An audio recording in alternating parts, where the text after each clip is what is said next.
ಉಡುಪಿ ಜಿಲ್ಲೆಯಲ್ಲಿ ಇಡೀ ನಾಗರಿಕ ಸಮಾಜವೇ ತಲೆ ತಗ್ಗಿಸುವ ಘಟನೆಯೊಂದು ನಡೆದಿದೆ. ವ್ಯಕ್ತಿಯೊಬ್ಬನನ್ನ ಕಳೆದ 30 ವರ್ಷಗಳಿಂದ ಜೀತದಾಳಾಗಿ ದುಡಿಸಿಕೊಂಡು ಸಂಬಳವನ್ನ ನೀಡದೆ ದುರುಳರು ದೌರ್ಜನ್ಯವನ್ನ ಎಸಗಿರುವಂತ ಪ್ರಕರಣ ಈಗ ಬೆಳಕಿಗೆ ಬಂದಿದೆ.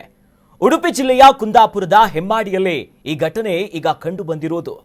ಹೆಮ್ಮಾಡಿಯ ಕಬ್ಬೈಲು ನಿವಾಸಿ ಸುಬ್ಬಣ್ಣ ಶೆಟ್ಟಿ ಎನ್ನುವವರು ಸುಮಾರು 30 ವರ್ಷಗಳ ಹಿಂದೆ ಕನ್ಯಾನ ಗ್ರಾಮದ ನಾಗ ಎಂಬಾತನನ್ನ ತನ್ನ ಮನೆಗೆ ಕರೆದುಕೊಂಡು ಬಂದು ಕೆಲಸಕ್ಕೆ ಇಟ್ಕೊಂಡಿದ್ರು.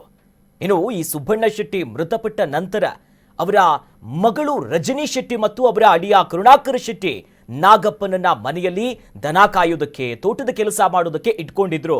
ಈ ನಾಗನನ್ನ 30 ವರ್ಷಗಳಿಂದ ಬಲವಂತವಾಗಿ ಜೀತದಾಳಾಗಿ ಕೆಲಸ ಮಾಡಿಸ್ಕೊಂಡಿದ್ದು, ಸರಿಯಾದ ಕೂಲಿ ಕೊಡದೆ ಅವರನ್ನ ಈ ಮೂಲಭೂತ ಸೌಕರ್ಯಗಳನ್ನೂ ಕೂಡ ನೀಡದೆ ದನದ ಕೊಟ್ಟಿಗೆಯಲ್ಲಿ ಮಲಗಿಸ್ತಾ ಇದ್ರು ಅಂತ ಹೇಳಲಾಗ್ತಿದೆ. ಆದ್ರೀಗ ಸ್ಥಳೀಯರ ಮಾಹಿತಿಯ ಮೇರೆಗೆ ಕರ್ನಾಟಕ ದಲಿತ ಸಂಘರ್ಷ ಸಮಿತಿ ಈ ದೌರ್ಜನ್ಯಕ್ಕೆ ಒಳಗಾಗಿದ್ದಂತ ನಾಗಪ್ಪ ಅವರ ಮೂಲಕವೇ ಪ್ರಕರಣವನ್ನ ದಾಖಲಿಸಿದೆ. ಘಟನಾ ಸಂಬಂಧ ಕುಂದಾಪುರ ಪೊಲೀಸರು ಈಗ ಆರೋಪಿ ರಜನಿ ಶೆಟ್ಟಿ ಅವರನ್ನ ಬಂಧಿಸಿದ್ದಾರೆ.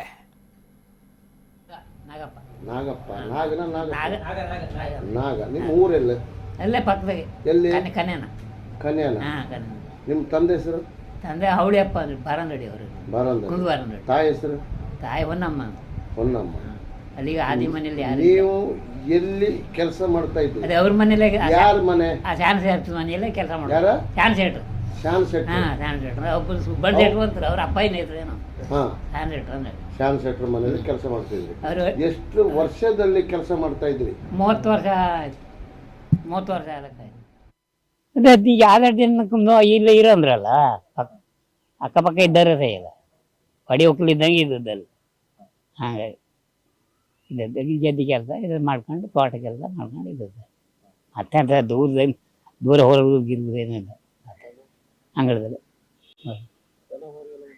ದನಕ್ಕೆ ಹೊರಗೆಲ್ಲ ಇದ್ದದ್ದು ಗಂಟು ಜಮೀನಿತ್ತು.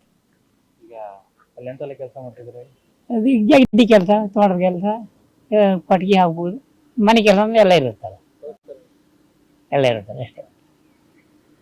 ದಿನ ಕಳೆದ 20 ವರ್ಷ ಆಯ್ತು. ಅವರೆಲ್ಲ ಅವ್ರ ಮಕ್ಕಳೆಲ್ಲ ಬಂದಾಗ ಮುಂದಿನ ವರ್ಷಕ್ಕಾಗು ಇನ್ನೊಂದು ವರ್ಷದಲ್ಲಿ ಹೀಗೆಲ್ಲ ಅದೇ ಊಟ ಎಲ್ಲ ಕೊಟ್ಟಿಗೆ ಹೋಗ ಎಲ್ಲ ಊಟ ಅಲ್ಲ ಚಿಕ್ಕ ಕೊಟ್ಟಿಗೆ ಮಾಡುತ್ತೆ. ಮನೆ ಹೊಸ ಮನೆ ಇತ್ತು, ಅದೆಲ್ಲ ಮಲಗುದೆಲ್ಲ ಕೊಟ್ಟಿಗೆ ಗಂಟಿ ಇದ್ದು ದನ ಇದ್ದು ಅಷ್ಟೇ. ಮತ್ತೇನಿಲ್ಲ. ನಾನದನ್ನ ಜೀವನಕ್ಕೆ ಬೇಕಲ್ಲ, ಈಗ ಅಲ್ಲಿ ಹೋದ್ರು ಸೇರ್ಕೊಂಡ್ಬೇಕಲ್ಲ ಹೆಣ್ಣು ಮಕ್ಕಳು. ಇವ್ರ ನ್ಯಾಯಕ್ಕೆ ಬಂದ್ರು ಸೇರ್ಕೊಂಬಕ್ಕೆ ಕೆಲಸ ಮಾಡೋದು. ಏನ್ ಮಾಡ್ರಿ ಅದು. ಆದ್ರೆ ಇದನ್ನು ಜೀತ ಪದ್ಧತಿ ಅಂತೀರಾ ಅಥವಾ ಸಂಬಳ ಕೊಟ್ಟು ನಡೆಸ್ಕೊಂಡು ಬಂದಿರಾ ಅಂತ ನಾನು ಪ್ರಶ್ನೆ ಮಾಡ್ತಾ ಇದ್ದೀನಿ. ಇದು ಅಟ್ರಾಸಿಟೀಸಲ್ಲಿ ಪ್ರಕರಣ ದಾಖಲವಾದರೂ ಈ ಮಾನ್ಯ ಜಿಲ್ಲಾಧಿಕಾರಿ ಇಲ್ಲಿವರೆಗೂ ಸ್ಥಳ ಭೇಟಿ ಮಾಡಬೇಕಾದ ತಕ್ಷಣಕ್ಕೆ ಭೇಟಿ ಮಾಡಬೇಕಾಗಿತ್ತು, ಮಾಡಲ್ಲ. ಅದನ್ನು ನಮ್ಮ ಸಂಘಟನೆಯವರು ಖಂಡಿಸ್ತೇವೆ. ಮತ್ತು ಯಾರು ರಜನಿಯವರಿಗೆ ನಾಳೆ ಬೇಲ್ ಕೊಟ್ಟರು ಅವ್ರನ್ನ ಬೇಲ್ ಕ್ಯಾನ್ಸಲ್ ಮಾಡೋದು ಸಂಘಟನೆಗಳ ಜವಾಬ್ದಾರಿಯಾಗಿದೆ. ಇದು ದೊಡ್ಡ ಹೋರಾಟ ಇಡೀ ಕರ್ನಾಟಕದಾದ್ಯಂತ ನಡೀತದೆ ಮತ್ತು ನಮ್ಮ ಸರ್ಕಾರದ ಸಮಾಜ ಕಲ್ಯಾಣ ಇಲಾಖೆ ಗಮನಕ್ಕೆ ತರಲಾಗೋದು ಮತ್ತು ಸಮಾಜ ಕಲ್ಯಾಣ ಅಧಿಕಾರಿ ಇದಕ್ಕೆ ಸ್ಪಂದನೆ ಮಾಡಬೇಕು ಅಂತ ನಾವು ಒಕ್ಕಲೆಲ್ಲ ಹೇಳ್ತಾ ಇದ್ದೀವಿ. ಮತ್ತು ಈ ಜನರ ಈ ಸಾರ್ವಜನಿಕವಾಗಿ ಈ ಥರ ಮಾಡಿಕೊಡೋದು ಅವರಿಗೆ ಅನುಭವ. ಮತ್ತು ಕಾರ್ಮಿಕ ಇಲಾಖೆ ಇವರಿಗೆ ಅಲ್ಲಿಂದ ಇಲ್ಲಿಗೆ ವೇತನ ಎಷ್ಟಿದೆ, 30 ವರ್ಷದಲ್ಲಿ 200 ರೂಪಾಯಿ ಅಂದರೆ 21 ಲಕ್ಷ ಆಗುತ್ತೆ. ಆದರೆ 500 ರೂಪಾಯಿ ಮಿನಿಮಮ್ ಅಂದಾಗಿದ್ದರೆ 54 ಲಕ್ಷ ಆಗುತ್ತೆ. ಈ ಹಣವನ್ನು ಇವರಿಗೆ ಖಾತೆಗೆ ಇಟ್ಟು ಮತ್ತು ಡೆಪಾಸಿಟ್ ಮಾಡಬೇಕು. ಇವರ ಅದರಿಂದ ಬಡ್ಡಿ ಬರ್ತಕ್ಕಂಥ ಇವನಿಗೆ ಅನಾಥನಾಗಿ ಮಾಡಿದ್ದಾರೆ.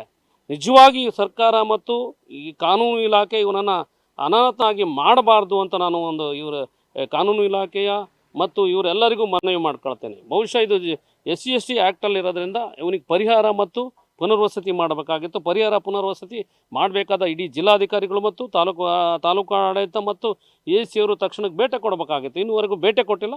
ಇದನ್ನು ನಾವು ಸಂಘಟನೆಯಿಂದ ಖಂಡಿಸ್ತೇವೆ. ಮುಂದಿನ ದಿನಗಳಲ್ಲಿ ಉಗ್ರವಾದ ಹೋರಾಟವನ್ನು ಮಾಡಲಿಕ್ಕಿದ್ದೇವೆ.